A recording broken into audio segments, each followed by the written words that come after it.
میں نے کتاب میں پڑھا ہے کہ اہل حدیث کے جلسے جلوس نکالتے ہیں تو یہ بدعت نہیں ہے، اور ہم لوگ جب کوئی چیز نکالتے ہیں تو وہ بدعت ہوتی ہے۔ مثلا ڈاکٹر ذاکر نائک کا ہر سال کا پروگرام یا ندوہ وغیرہ کا، ڈاکٹر ذاکر نائک جو ہیں انہوں نے میرے علم میں کہیں یہ نہیں کہ انہوں نے کہا کہ میں اہل حدیث ہوں، وہ اپنے آپ کو اہل حدیث نہیں کہتے ہیں، لیکن اس لیے ان کا نام لے کے اہل حدیث کو بولنا صحیح نہیں ہے۔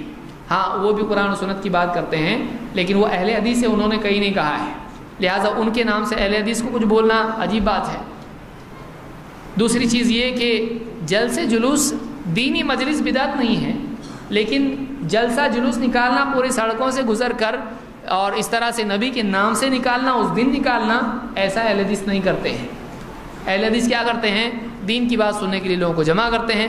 کیوں؟ نبی صلی اللہ علیہ وسلم نے نہیں کیا، لیکن نبی صلی اللہ علیہ وسلم نے اپنی پیدائش کے دن جلوس نکالا، یہ کہا ہے؟ تو دونوں میں فرق ہے، دونوں میں فرق ہے۔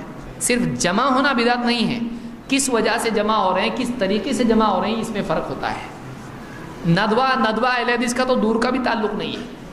ندوہ کون ہے؟ ندوہ کوئی نہیں ہے، وہ ندوہ ہے۔ تو اہل حدیث ہے، ندوہ وہ اپنے اوپر کوئی لیبل ہی نہیں لگاتے، نہ وہ حنفی بولتے ہیں، نہ شافعی بولتے ہیں، نہ کچھ بولتے ہیں، تو وہ ندوہ ہے۔ تو اہل حدیث ندوہ نہیں ہوتا ہے۔ پہلے معلوم کریں واقعی اہل حدیث کون ہے کون نہیں ہے، اس کے بعد اہل حدیث پر اعتراض کریں یا اس کی اصلاح کریں۔